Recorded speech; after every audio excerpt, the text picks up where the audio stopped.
अस्सलाम वालेकुम dear students. आज का हमारा लेक्चर है recognition of inductive and deductive arguments.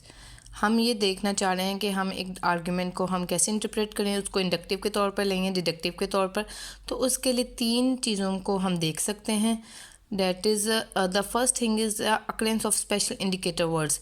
Indicator words ऐसे वर्ड्स होते हैं जो कि हमें इशारा देते हैं, हमें पहचान देते हैं, हमें एक सिमत मुहैया करते हैं कि हम अपने मतलूबा चीज़ को तलाश कर सकें। इन इंडिकेटर वर्ड्स की मदद से हम ये डिसाइड कर सकते हैं कि हमारा आर्गुमेंट इंडक्टिव होगा या डिडक्टिव होगा।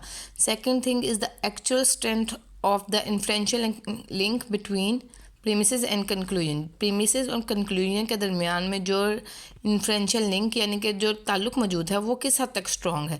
और तीसरी चीज़ है द फॉर्म और स्टाइल ऑफ आर्गूमेंटेशन, मतलब कि वो किस स्टाइल में किस इबारत को लिखा गया है, उसका स्टाइल और उसकी फॉर्म ही इस बात की पहचान है कि वो आर्गूमेंट इंडक्टिव होगा या डिडक्टिव। तो हम सबसे पहले हम इंडिकेटर्स को देखते हैं। इंडिकेटर्स का मतलब है वो अल्फाज जो हमें इशारा दें। हमें इंडक्टिव आर्गूमेंट के लिए भी इंडिकेटर्स हैं हमारे पास और डिडक्टिव आर्गूमेंट्स के लिए भी। तो अगर हम इंडक्टिव के लिए देखें तो वर्ड्स हैं जो कि probably, improbable, plausible, implausible, likely, unlikely and reasonable to conclude, ये वो अल्फाज हैं जो हमें इस बात की तरफ निशानदेही करते हैं कि एक आर्गूमेंट इंडक्टिव होगा। जबकि डिडक्टिव इंडिकेटर्स में certainly, absolutely, necessarily and definitely वगैरह शामिल हैं। ये बात इस तरफ इशारा करती है कि जो हमारा आर्गुमेंट है वो हमारा डिडक्टिव आर्गुमेंट होगा, क्योंकि सर्टेनली, एब्सोल्युटली इन चीज़ों में बहुत ज़्यादा यकीनी सूरत हाल पाई जाती है। तो इंडक्टिव और डिडक्टिव के जो इंडिकेटर वर्ड्स हैं ये हमें मोस्ट ऑफ द सिचुएशन में हमें करेक्ट इंटरप्रिटेशन देते हैं कि एक आर्गुमेंट के बारे में कि वो इंडक्टिव है या डिडक्टिव। लेकिन अगर वो एक दूसरे से कॉन्फ्लिक्ट करें, एक दूसरे के साथ तसादुम में आए, तजाद करें, कॉन्ट्राडिक्ट करें, तो हमें इनको इग्नोर कर देना चाहिए, क्योंकि हमारे पास दो और सिचुएशंस भी मौजूद हैं, दो और फीचर्स भी मौजूद हैं जिनको कंसिडर करके हम इस बात का अंदाज़ा लगा सकते हैं कि एक आर्गुमेंट इंडक्टिव है या डिडक्टिव। तो इस सूरत हाल में जो सेकंड फैक्टर है that bears on our interpretation of an argument as inductive और deductive is the actual strength of the inferential link between the premises and the conclusion. जो सेकंड फैक्टर है जिसका बराह रास्त असर हमारे इंटरप्रिटेशन पे पड़ता है आर्गुमेंट की, कि वो हम उसको इंडक्टिव के तौर पर इंटरप्रेट करते हैं या डिडक्टिव के तौर पर, वो है actual strength of the inferential link. और इसको मैं डिफ़ाइन ऐसे करूँगी कि अगर conclusion actually does follow with strict necessity from the premises the argument is clearly deductive.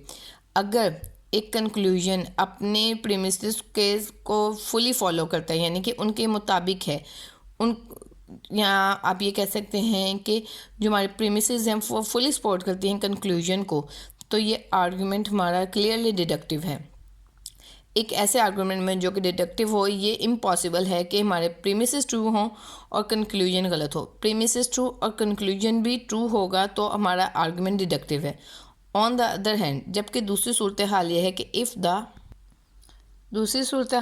If the conclusion does not follow with strict necessity but does follow probably, it is often best to consider the argument inductive. कि अगर हमारा जो नतीजा है, हमारा जो conclusion है वो प्रोबेबली है, मुमकिना तौर पर हमारी प्रीमिसेस के मुताबिक है, या हमारी प्रीमिसेस मुमकिना तौर पर हमारे कंक्लूजन को सपोर्ट कर रही हैं, तो इट इज़ बेस्ट कि आप इस आर्गुमेंट को आप इंडक्टिव के तौर पर लें। तो इसको मैं आपको एक एग्जांपल के थ्रू क्लियर कर देती हूँ, जो कि ये है। यहाँ पे मैंने दो एग्जांपल्स लिखी हुई हैं और इनके आई होप कि इनकी मदद से आप अपने इंडक्टिव और डिडक्टिव आर्गुमेंट को इजीली अंडरस्टैंड कर सकेंगे। तो फर्स्ट एग्जांपल में लिखा हुआ है ऑल एंटरटेनर्स आर एक्सट्रोवर्ट्स। इसका मतलब है कि जितने लोग एंटरटेनर्स हैं वो दूसरे लोगों से मिलना जुलना पसंद करते हैं, वो एक समाजी शख्सियत होते हैं। और दूसरी जो लाइन लिखी हुई है Ali Ahmad is an entertainer, Ali Ahmad भी एक एंटरटेनर है। तीसरी लाइन जो लिखी हुई है therefore Ali Ahmad is an extrovert. पहले आप इस पैराग्राफ को समझें कि इसमें हमारा आर्गुमेंट कैसे मौजूद है। हमने देखा कि ऑल एंटरटेनर्स आर एक्सट्रोवर्ट, ये एक स्टेटमेंट है। Which can either be true और फॉल्स। एक सेकंड स्टेटमेंट है Ali Ahmad is an entertainer, ये भी हमें एक स्टेटमेंट दी गई है। देयरफॉर का मतलब है कि नेक्स्ट हमारे पास कंक्लूजन है।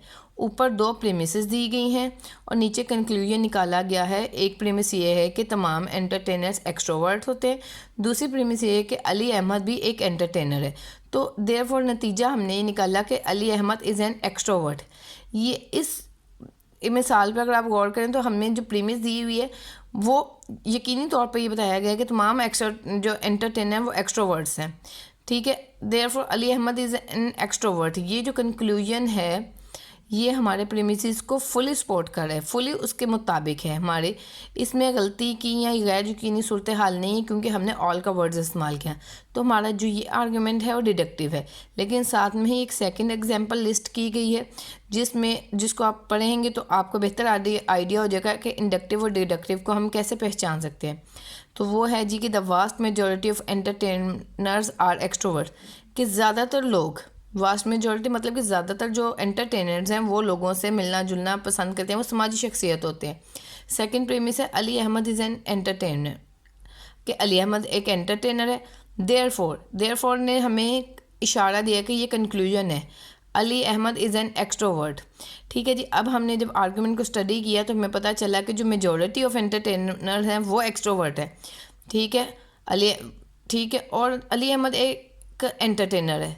लेकिन ये जो कंक्लूजन है कि अली अहमद भी एक एक्सट्रोवर्ट होगा, ये पॉसिबल में आ गया कि एक चांस इसमें आ गया। इसमें प्रोबेबिलिस्टिक रीजनिंग इस्तेमाल हुई है कि हो सकता है मुमकिना तौर पर, क्योंकि ज़्यादातर लोग जो एंटरटेनर वो एक्सट्रोवर्ट्स हैं, तो हो सकता है अली अहमद जो कि एक एंटरटेनर है वो भी एक एक्सट्रोवर्ट हो। लेकिन ये बात जो कि हम फुली सर्टेनिटी के साथ नहीं कह सकते, इसलिए इस जो सेकंड एग्जांपल में जो आर्गुमेंट्स दिए गए हैं उसकी बेस्ट इंटरप्रिटेशन एज ये है कि ये एक इंडक्टिव आर्गुमेंट है। आई होप कि मैं आप लोगों को जो इंडक्टिव और डिडक्टिव आर्गुमेंट का जो डिफरेंस है वो थ्रू इंडिकेटर वर्ड्स और through strength of the inferential link मैं क्लियर कर पाई हूँ। नेक्स्ट लेक्चर में हम फॉर्म और करैक्टर ऑफ द आर्गुमेंट के ज़रिए से ये मालूम कर सकेंगे कि एक आर्गुमेंट इंडक्टिव है या डिडक्टिव।